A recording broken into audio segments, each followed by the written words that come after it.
Throughout his tenure with Life Technologies, Dr. Leddy has regarded employee feedback as instrumental in developing sound human resource programs. He has led an employee engagement survey process that regularly achieves upwards of 90% participation and results in managers addressing survey feedback through comprehensive action plans. In 2008, Dr. Leddy helped facilitate the merger of Invitrogen, and Applied Biosystems into what is now Life Technologies. The merger created a company of unprecedented size and scope within the life science tools industry. And prior to joining Life Technologies, Dr. Leddy held several management positions at firms such as Dell, Promos Hotel Corporation, and PepsiCo.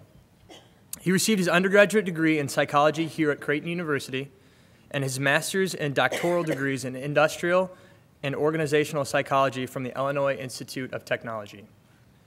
Dr. Leddy currently serves on the California State University Professional Science Masters Executive Board.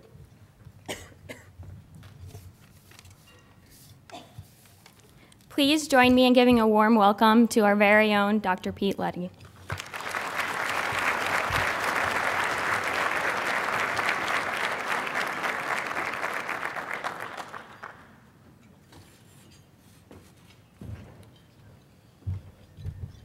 Amy and Chris, you have done some incredible work along with the rest of the Business Symposium student team, and I would ask us all once again to give this team a big round of applause.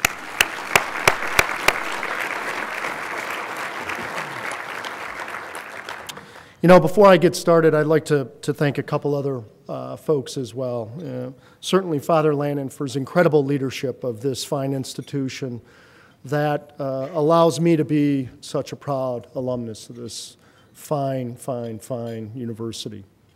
You know, as I walk around the halls today, interacting with many of you, it makes someone like me proud. You look good, you speak well, you're educated, and you're intellectually curious. And I'm going to take you through kind of a horizon in the next 30 minutes on a discussion about how we can all challenge each other to take what we do to new vistas. I also want to thank Dr. Tony Henriksen, the Dean of the Business School. If I have to tell you who he is, we're in real trouble here. So, Father, Dean Henriksen, thank you so much. Don Waite, an incredible influence on this university, and his wife, Anna, with being the program benefactor. I am just utterly impressed with what I have seen here this morning. Jeremy Fisher, you've done an incredible job mentoring these students, and I think we need to give all these individuals an incredible round of applause.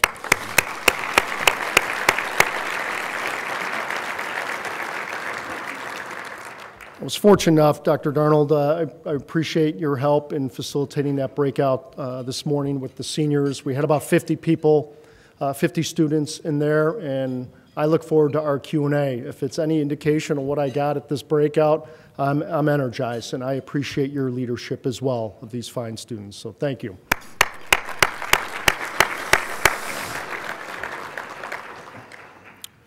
You know, we all know that successful businesses must grow by delivering value.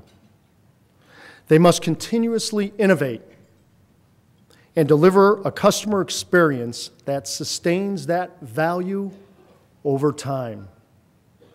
Over time. We also know that successful businesses meet a human need. You know, it's a need that all of us share, believe it or not. And that is a need to be a part of something bigger than we are individually. One of the challenges many businesses face today, and I've been in quite a few of them, is how excellence is sustained over time. It is my fundamental belief that this excellence and the sustainability of it can only be achieved by being honest, respectful, and of high integrity in all of your interactions with employees, customers, and shareholders.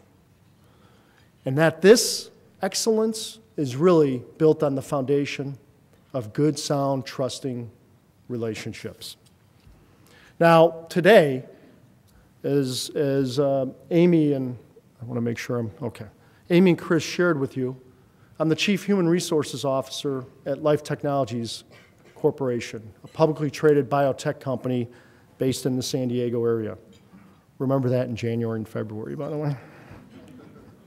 I'm also blessed to be part of Nuvasive Corporation. I sit on the board of directors of that organization, and it's a medical device company focused in the area of minimally invasive spinal surgery. And it's about a $650 million publicly traded company. Both of these fine institutions are in the healthcare arena. And for that, I truly feel I can make a huge difference. Today, during my talk, I'm really going to reference my time at Life Technologies.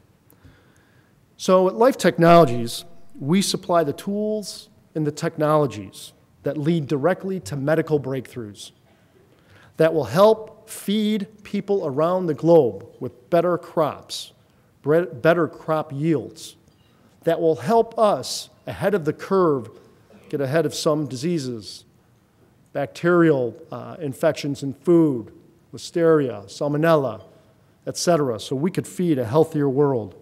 We also provide the instruments that will read your DNA in hours versus weeks or months. Hours. And it is these technologies that are making a difference in the world today. Now, Life Technologies did not always look like these stats you see on the slide here. When I joined the company 7.5 years ago, July 2005, the company was actually in Vitrogen Corporation, as Chris shared. About 4,000 employees and about $1 billion in revenue, primarily made up of scientists, not a lot of engineers. I was recruited at that point in time to help the then CEO accelerate the growth of this company, put it on a different trajectory. That CEO is a former GE healthcare executive by the name of Greg Lucier. And he follows the organizational model that there are two other individuals in his ecosystem, not to exclude everybody else on a senior leadership team, but his head of finance, his CFO, and his chief HR officer are those two individuals who see the entire enterprise. And that you have to be financially sound and you have to be culturally sound to grow a business over time. More on that here in a minute. It is, though, those two functions, as well as the leadership of everybody in the organization, that will deliver this value that I talked about.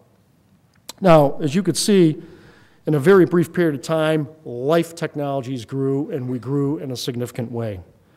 The challenge for the organization was to ensure that this growth was sustainable, and that you were actually delivering and meeting the needs of employees, customers, shareholders. And as you'll see, as we go into new horizons in the medical science arena, we'll actually touch patients in a way that will address their healthcare needs like we have never seen in our lifetime. Now, the fact is, these are facts and figures, okay, on this slide.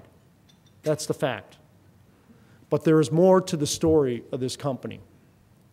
And I'm going to challenge each and every one of us to move beyond facts, to move beyond how many billions you are or what kind of company you want to be in billions, in numbers. It, quite frankly, at the end of the day, doesn't matter. And I live that personally today. $4 billion is a big company. I get it. But at the end of the day, it's the purpose of this company that makes a difference. And before I go into that, just briefly, I will share with you, I wasn't always in healthcare, obviously. Dell, I worked with Michael Dell closely on the cultural transformation of that company. Frito-Lay and PepsiCo, working with Roger and Rico at that point in time on the whole transformation of PepsiCo, which acquisition of Tropicana, Quaker Oats, divestiture of some businesses. Certainly all the X's and the O's from a financial perspective, doing all the right things to grow the business, certainly growing earnings, making sure you've got a healthy balance sheet. All those things I help leaders do throughout my career because I got to know the business. And as an HR person, typically, in most organizations, you get typecasted, okay? And it is with a concerted effort that you have to work hard, even as a finance person, to understand the true operations of that business and how it connects to the overall purpose of a company. Now, listen, I will tell you, okay, great, and this is my resume up here. But I will tell you, throughout my entire career, I have remained true to a value system that's been instilled in me through my upbringing, which obviously included my parents, I'll talk about here in a minute, my experiences at Creighton University, the friendships I've developed, and more importantly than any of it is my faith. Not everyone is going to come out of a family of 10 like I did. And not everyone's going to have an upbringing in the Chicagoland area like I did. But I will tell you, regardless of your background, your influences, your setbacks, whatever you have in your life, regardless of all of it, you have to find something bigger than yourself to attach yourself to. You have to. Otherwise, I don't know what guides your behavior.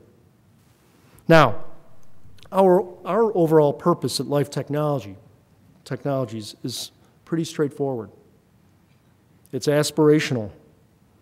And our whole purpose is to shape discovery and improve life. So what does it really mean when you believe in something bigger? What does it mean to you as a person? Certainly it gives your work meaning, no doubt about it. Something inspirational and something bigger than you when you're there cranking away at work, early in the morning, late at night, when you have something bigger than you to believe in, it makes it meaningful. Doesn't necessarily make it easier, but it makes it meaningful. It gives you confidence. It gives you strength.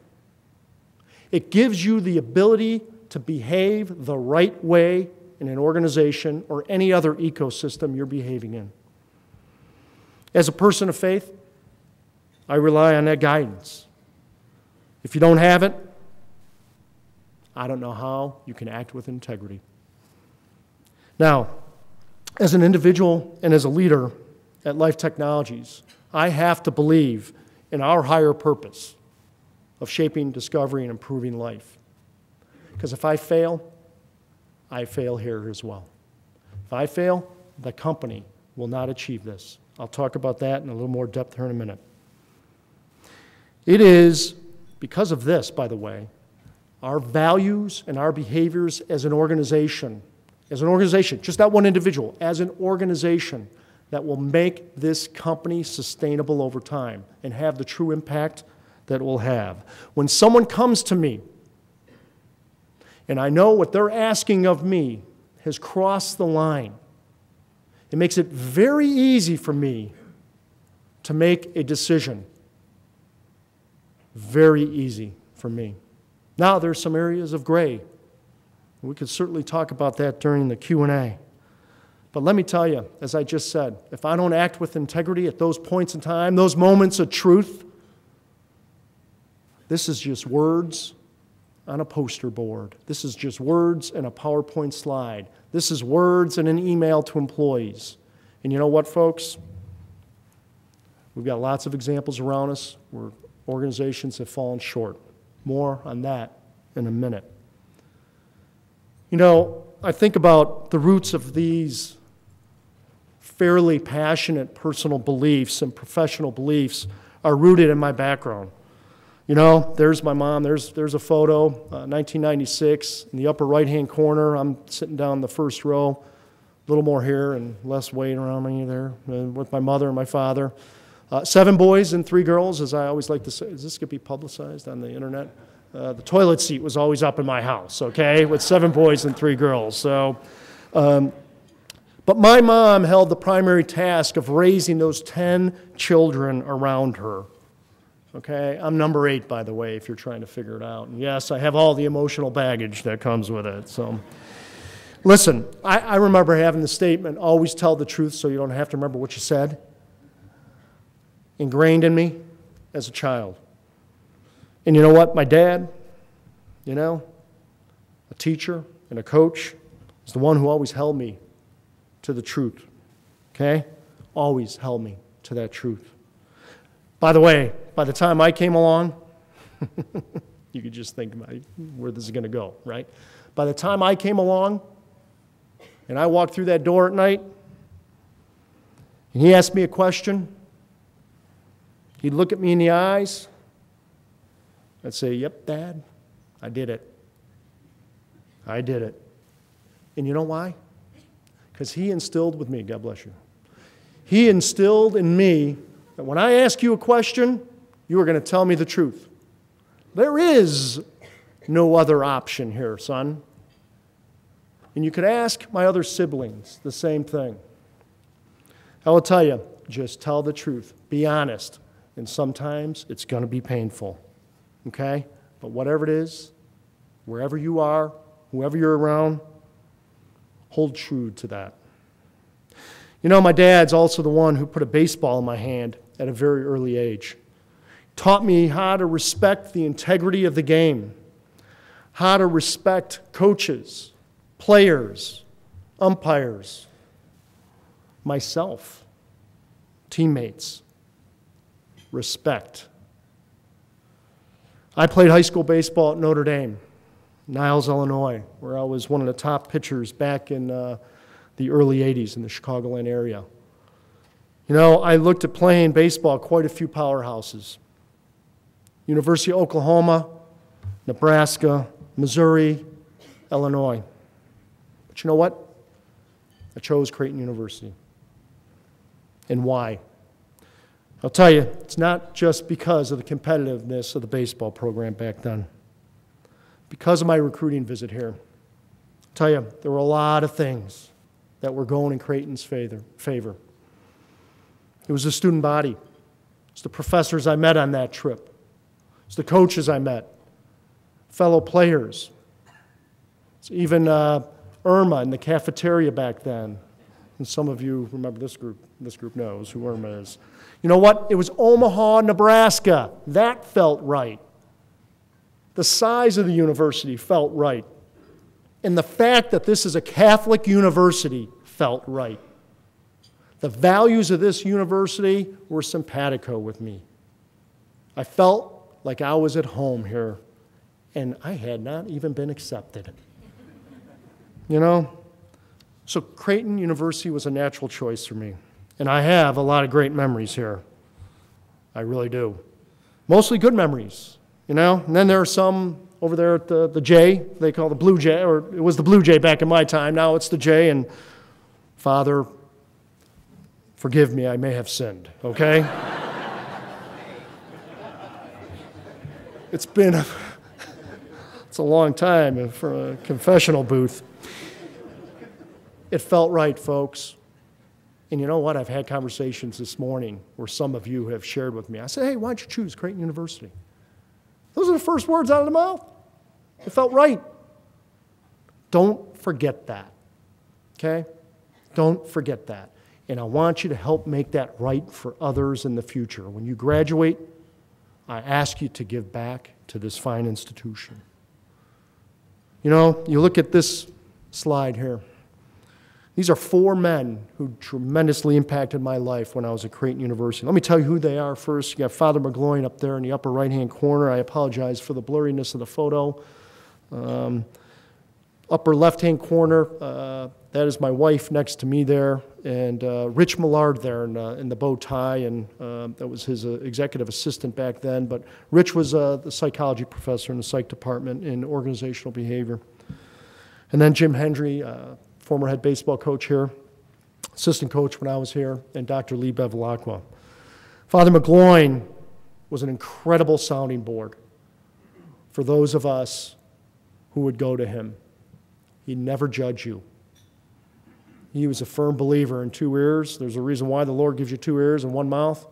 That is, you should listen twice as much as you talk. And you know what? Father McGloin, you always walked out of here going, whew, that felt good. That was good. That was insightful. Rich Millard, my counselor and mentor for 19 years up until we lost him in 1999. or encouraged all his students to speak their minds, but embrace the perspectives of others.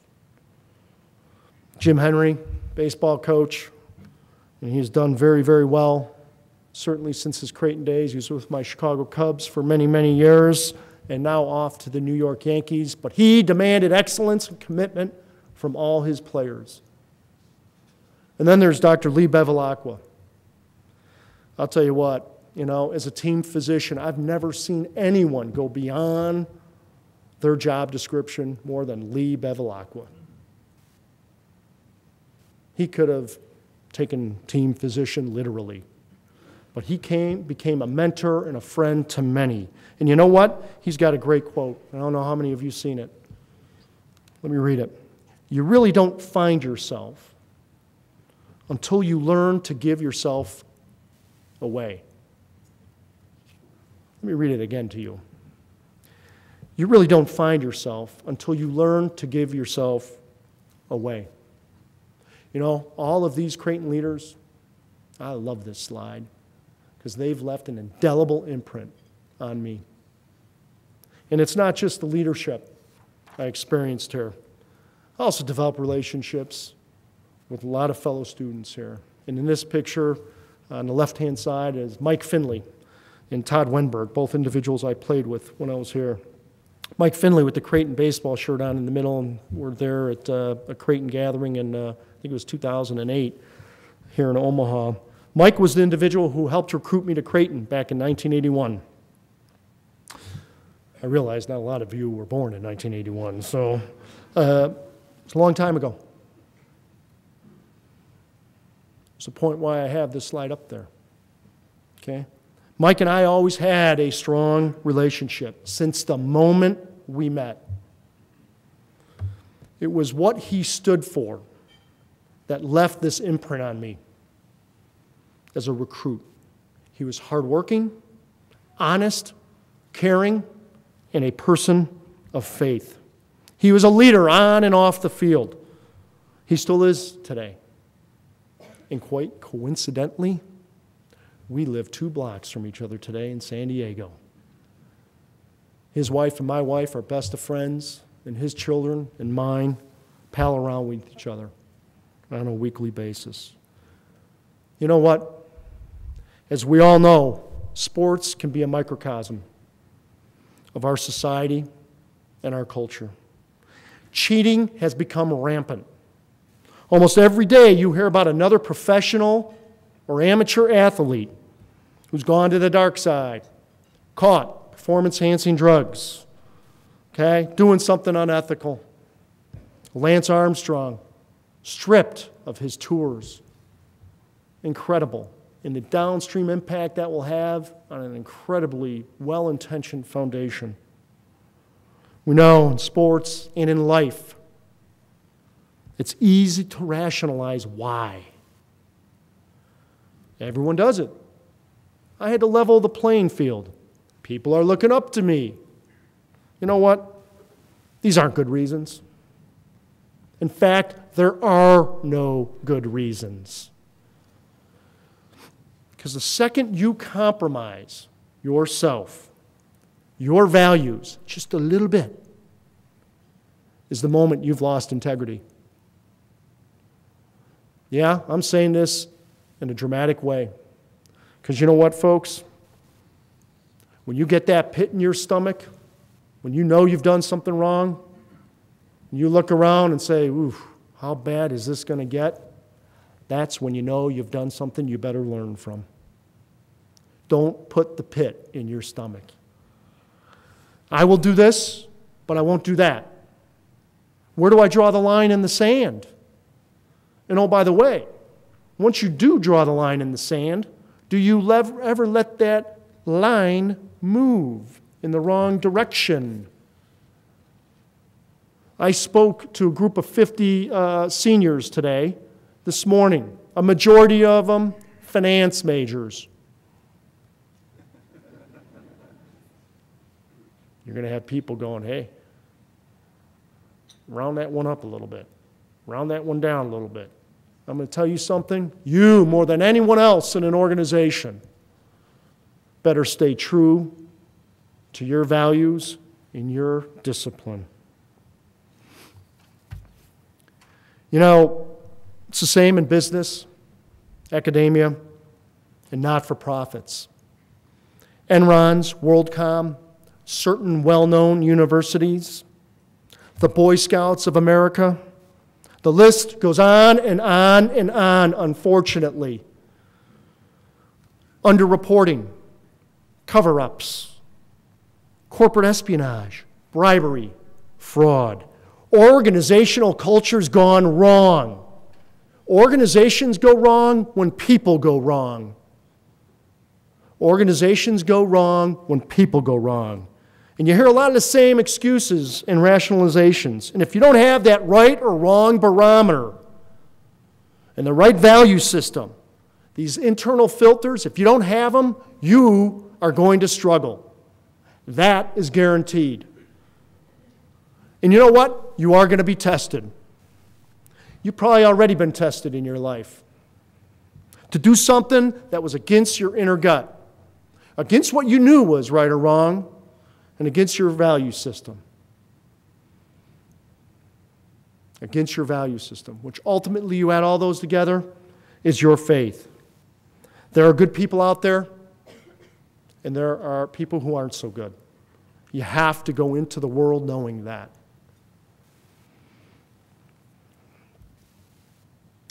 You know, I've thought about the Lance Armstrongs and Bernie Madoffs of the world, and as a psychologist, I always go back to the human behavior element of all this, and why. And I believe if they had something bigger than them, something that was pure and natural, driving their behavior, that they probably wouldn't have gone down the path they went down.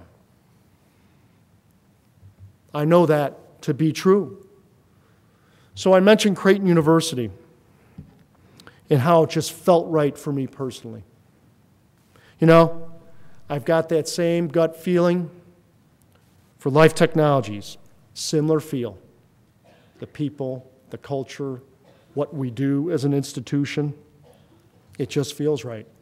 And quite frankly, that is important. I work closely with this individual on that screen, not me, obviously, but Greg Lucier, who's our CEO. And as the head of human resources, for you finance folks out there, you marketing folks, and some of you HR folks out there as well, listen carefully, please.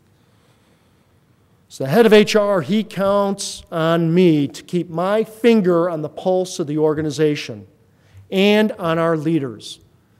And he counts on me to do it in an unbiased, neutral, non-judgmental way. Talk about the art of doing a job. Ultimately, I am the one, along with Greg Lucier, who's responsible for the overall culture of Life Technologies. And that's where my integrity is key. The day Greg loses trust in me, now I want you to think about any relationship you've ever been in and where you've lost trust in somebody. The day he loses trust in me is the day I walk out the door.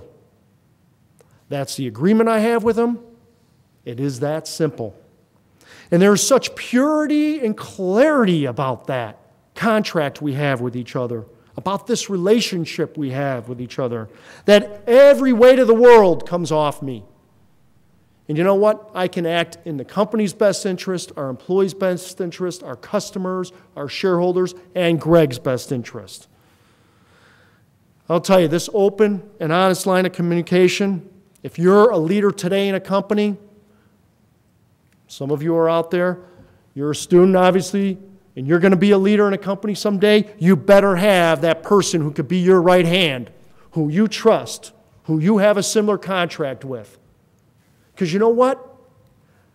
It's not possible for all leaders to see everything going on in an organization.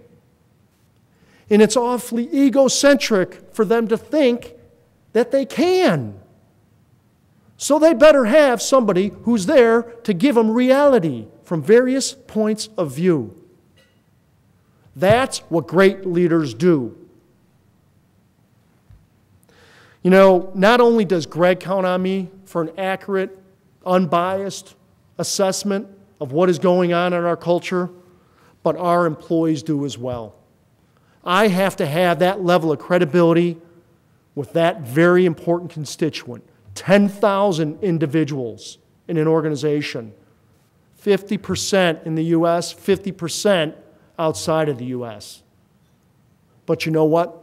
There's a science and an art to establishing that trust with your employee population as the head of human resources. And I know with this population, I'm truly making a difference. Now, one of the major initiatives that Christopher referenced in the opening was, you know, the combination of these two big companies in the biotech space.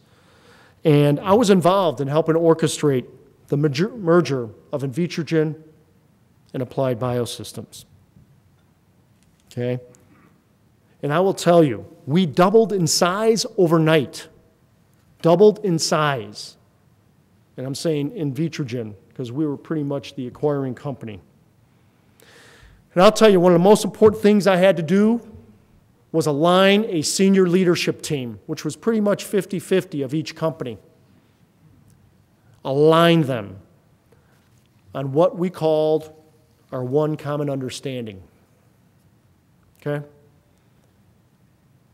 Without this alignment, we'd have never had a strategy in how we're going to go to market. We'd have never set a consistent set of priorities and goals for the company. We'd have never had the conversation on how we're going to structure ourselves, how we were going to operate the business and operating processes, and how we're going to assess talent, what the leadership profile was for this company. That is the work that has to be done when you bring two companies together. And anybody can tell you, if they do a lot of merger and acquisition work, that doesn't happen most of the time. But I will tell you, 4 years later, today, one team, one voice, one purpose. Hard work. And I will tell you, one of the key tools we use as a barometer of what is going on is called the Quest Survey. It's a tool that gives our team of 10,000 employees around the globe an unfiltered voice to the leadership of the company. And what you see on this slide are the response rates from around the globe. You know, I've heard people say, well, this culture, we don't give feedback to people who are more senior than us, or leadership is different in Japan, or leadership's different in China, leadership's different in New Zealand and Scotland or the U.S. Wrong. Wrong. I'm here to tell you wrong. Don't hide and don't believe the culture thing. Because as I said, human beings want to be led, and they want to be led by competent people who possess high integrity. And that is what our Quest survey measures. Okay? Measures what we expect from our leaders. And from a behavioral perspective, our leaders know what behaviors we expect of them and what behaviors will not be tolerated. This has enabled us to move our culture to a whole new place. One of trust, integrity, and sustainability. When it comes right down to it, Quest is the barometer for integrity at Life Technologies. You know what? To be honest with you, we've seen some executives exit the company because they weren't living to the values and leadership beliefs of this company. I am a big believer that you have to listen to every person in an organization. Don't put filters in between you and your employees. They sense it. They could smell a skunk a million miles away. And I will tell you, the more you do that, the worse your culture will be. It's about finding and keeping the right people. We have tremendous outreach efforts in the diversity arena. We educate all of our employees as a product leadership company on how to be inclusive. Inclusive is not, at Life Technologies, just a diversity executive education program or a mid-management program. Diversity and inclusion there are business reasons we do it as well. And as a product leadership company, you have to be empathetic to what your customers are telling you. You have to be. I will tell you, this slide, and I know it's a bit hard to read, but we have received all sorts of accolades on the product leadership front. You look at some of this. We just got the Red Dot Award, which is very impressive, as some of you may know, in the product design arena. Fast Company, 50 most innovative companies. Technology Review, 50 most innovative companies. You got the circle in the middle. Great Place, one of the most diverse companies award we received. The Industry Week's Awesome Best Plants Award. In biotech's never had recognition of that level. And the one that I'm most proud of is at the bottom, and that's the Dow Jones Sustainability Index. And that is a measure of what you're doing, how you're executing, is it sustainable or not? And they go deep on you. But you know what? It's not just about product leadership for product leadership's sake. I'd like to share with you a few stories that really help illustrate what this company is all about, how we are shaping discovery and improving life. Let me tell you, this gentleman I had the honor to meet last year, his name's Herman Atkins. Let me tell you about Herman. 1988, he was convicted of a crime he did not commit. You know what? He spent almost 12 years of his life in jail. 12 years. Think about the last 12 years of your life. Erase it and go put yourself in jail. That's what he lived. And a new technology in the analysis of DNA evidence proved his innocence. This technology came from Life Technologies. Herman now went on to law school.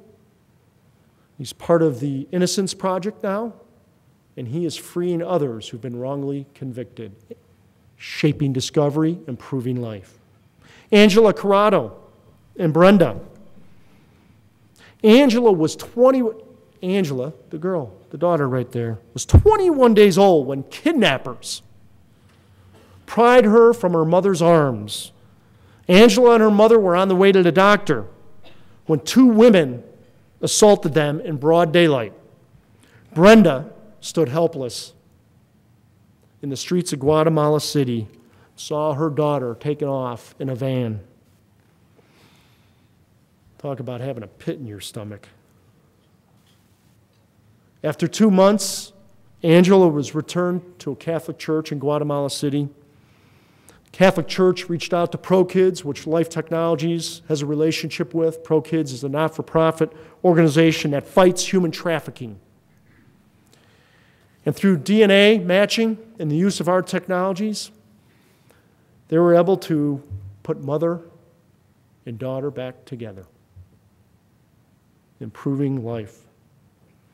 Now, before I share a short video and close it and open up for discussion, I'd like to share a short video that illustrates our purpose even more. Context first. You know, a debilitating medical mystery afflicted the twins of our Chief Information Officer's children, our CIOs, Joe Barry, and his young twins, 14 now, Noah and Alexis here. For 14 years, the twins and their parents searched for a diagnosis, going to countless doctors and hospitals and meeting with, having tools in their blood taken, x-rays. These kids, it was unbearable what they went through. You'll see this in the video right now. The cause of what was going on with them was never diagnosed because the medical community didn't have the tools. And I will tell you, through our sequencing tools now and our partnership with Baylor School of Medicine, what you'll see here is truly inspiring. Lights, please. This is my family. They're beautiful. My 17-year-old son, Zach, 14-year-old twins, Alexis and Noah. They're healthy, happy, full of life. Life wasn't always like this, though. Life was a lot harder. 1996, we were ecstatic to learn that we were having twins. Alexis and Noah were born. Everything inside of me knew that there was something wrong. From the day that we brought Noah and Alexis home, they were colicky. They were both throwing up multiple times a day. Somebody in the Beery household was up literally 24 hours a day. It was extremely stressful. How could that happen? Or our previous example with Zach was, he was just perfect. I would say between the two of them, over 80 tests within the first 4 years of their lives. It just felt like a never-ending roller coaster and no answers. I just felt terrible. Like, I didn't feel myself whatsoever. Her eyes would roll back in her head, and her hands would crawl up to her chest. Well, for me, the main thing is throwing up all the time, and I would throw up 24/7. As the big brother, it's like, I wish I could take it on instead of them. You don't want to see them go through that kind of thing. At 2 years old, Noah and Alexis were both diagnosed with cerebral palsy. We had them in therapies. They seemed to be getting better. We reached age 5.5, and Alexis had definitely been regressing.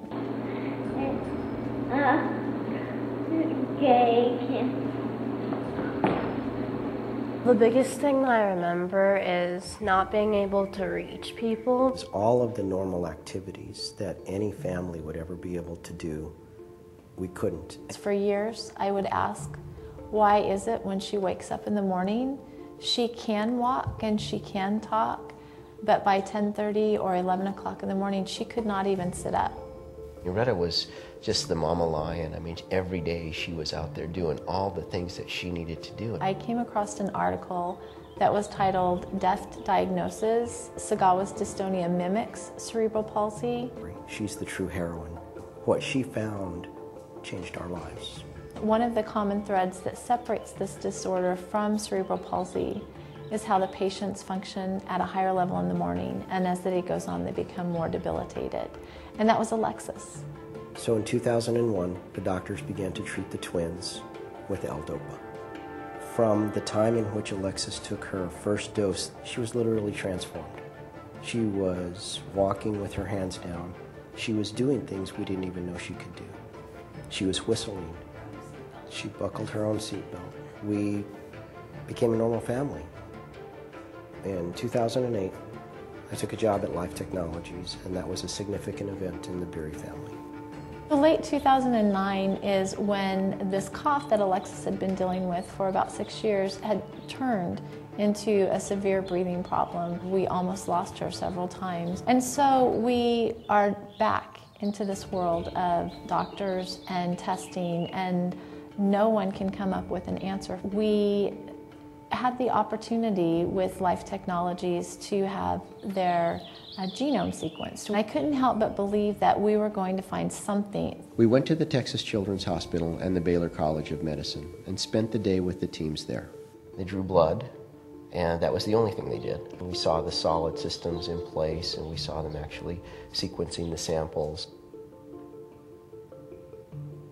They identified the gene that caused the twins' problems. The gene SPR was associated with production of both neurotransmitters, dopamine and serotonin.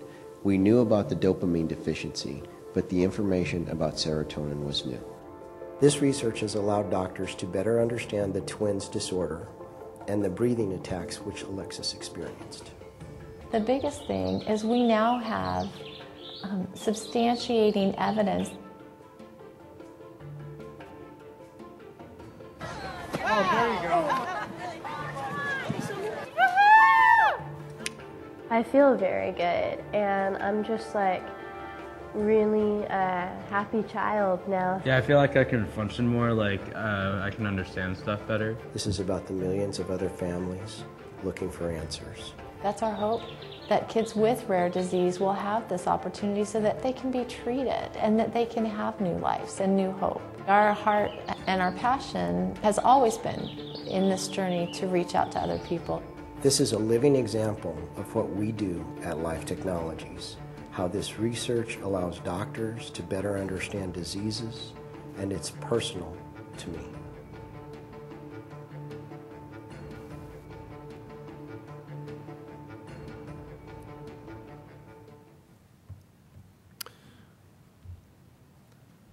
You know, I think one of the greatest blessings I've received in my life has been part of this company. When I watch that and I look at Noah and Alexis, there's nothing more I need to guide me in what I do day in and day out. I encourage all of you, to look for your own opportunities that align with your passion and your values. In business and in life, no doubt, it's important to uncover that passion. It just is. But it's equally important to help others uncover their passion. Whatever business you're in, whatever your study, finance, marketing, HR, whatever your position in a company, president of a university, dean of the business school, head baseball coach, CEO of Seagate, it doesn't matter. Whatever your position, you better put others first and act with integrity. And I believe you can literally change the world. And let me leave you with this last piece. You know, a professional colleague of mine, Dr. Marshall Goldsmith, is a psychologist, an expert in leadership development. And he frequently speaks on leadership, integrity, and life. And this is interesting. He shares a story about a group of 90 to 95-year-olds who he asks a simple question to. What advice do you have to those who follow? The answer is full of wisdom for such a simple question. First, find meaning and happiness now. Not 2 years from now, not 5 years from now, not 10 years from now, not retirement, but now. Find meaning and happiness now. Second, it's about friends and family. Who's going to be standing by you on your deathbed? Think about that and how you make decisions on where you spend your time. Finally, follow your dreams and make a difference with your life by making a difference in others. That is why I am here today. And the only thing I would add to this is to believe and hold yourself accountable to a higher purpose. Thank you very much.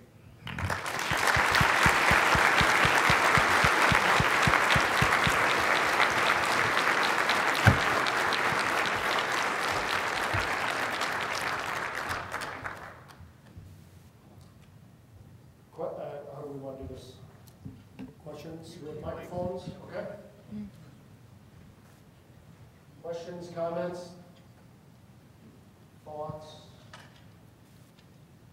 No? Anybody? Yes, question here.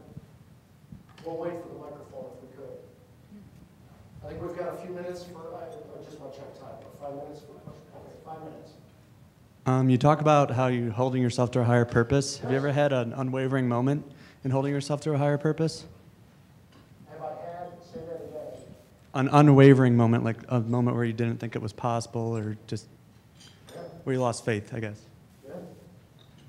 I mean, there are some very personal situations that I've encountered with my boss on some significant business issues and people issues where, I mean, you know, you're running a business here, okay? And the people implications that I was advocating we follow had significant business implications and repercussions. And it's at those points in time that I've had to dig deep, and I've had several of them, and it'd be inappropriate for me to share that, but I can tell you, a very visceral feeling. I have had to stay the course, and I have to be true to myself. And you heard it today in my speech. That if you don't have that, and if my boss doesn't believe I have that, then listen, I'm of no value to him, and quite frankly, I won't enjoy what I'm doing with him. So, yes.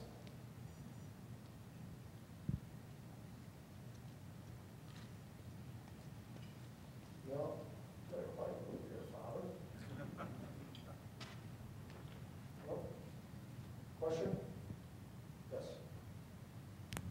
When you have a company of, you said 10,000 plus employees, how do you make each employee feel like they truly matter to the company and want them to give back? Because they answer, you saw, I believe everyone was over 90%, so obviously a lot of them are buying into the company. What are some ways in which you do that? That is a great question. Here's the answer and the secret. We have an effort in our company, and you have 94% of the 10,000 employees completed at it, 9,400 people. There's no sampling here. Your managers are all getting reports, okay? We fundamentally believe we can change and evolve our culture one manager at a time. So what we do is targeted interventions at the managerial level. We get people who are on the high end of the continuum, who are living up to values, helping those on the low end. When we start to attack one manager at a time, that's when we start to touch the lives of all 10,400. Very concerted effort. We don't do a lot of stuff at the corporate level. You just can't. It's not how you change cultures. We do have the pressure and the expectations we set, but it's the power of our people where you start to change cultures and you put pressure on mid-management to change and live in sync with your values. Thank you for that question. Anything else? Another question here.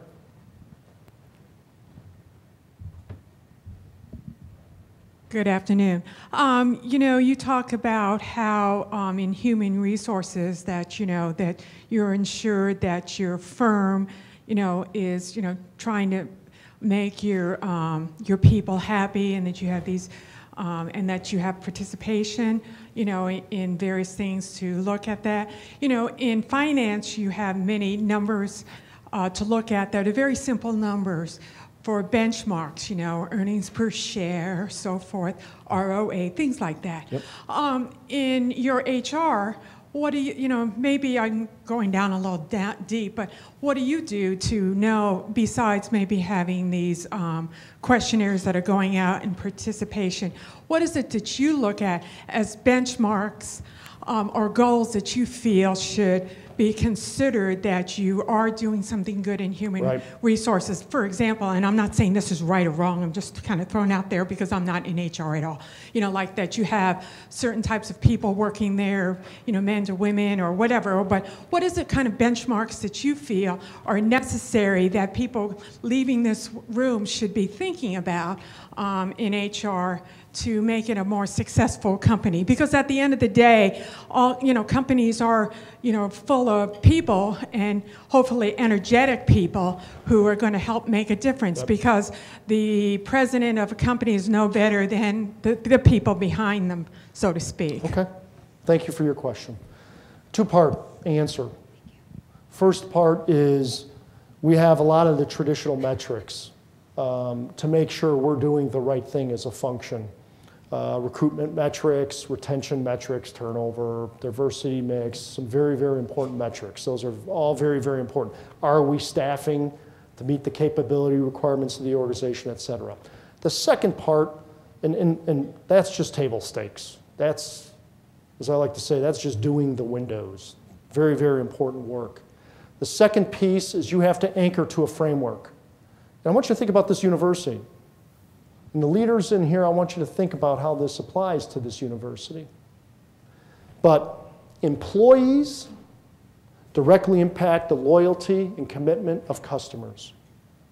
And once you have the loyalty and commitment of customers, you will deliver value to the top and bottom line in a publicly traded company. So we believe in the employee service profit chain. So when you say in finance, we have very success metrics, revenue, earnings per share growth, et cetera, et cetera. Actually, so does the HR function. We actually train our HR folks on how you as a function deliver value to shareholders. I hold the function to the same metrics as the finance folks, as the CFO holds his finance team to. The other piece is on the customer experience, and we have something called the Net Promoter Score. We want to see the Net Promoter Score continue to increase at our company, and there's research that shows there's a direct line, direct impact. This comes out of Harvard, great research. Direct impact between employee engagement, not employee happiness, employee engagement with the customer experience and the financial side of the business. Okay. I hope that answers your question. I want to thank you. Oh, one more question. Okay. Pete, you put up on the slides there that across cultures, integrity was really important. Did you find perhaps that the definition of integrity would be slightly different in various cultures? Thank you for the question. Is that Paul Davis? Geez, Paul, you could have, hey, hello. Paul and I played baseball together at Creighton here.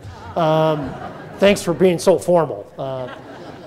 No, we didn't. Actually, the integrity question by itself is the same across the globe, but more importantly, the research, there's been incredible research done by the Tom Peters group, where they actually interviewed and surveyed 80,000 individuals from every country around the globe. It's very interesting research. And integrity is what we know to be true. What you say equals what you do. Okay? So no differences, and all the research we've done internally, no difference as well. People want to make sure they're working with people that they know they can trust when the going gets tough. Okay? So with that, I think Jeremy, Chris, Amy, I want to thank you all for having me come and share some life learnings with you, and hopefully I've met your needs. So thank you very much.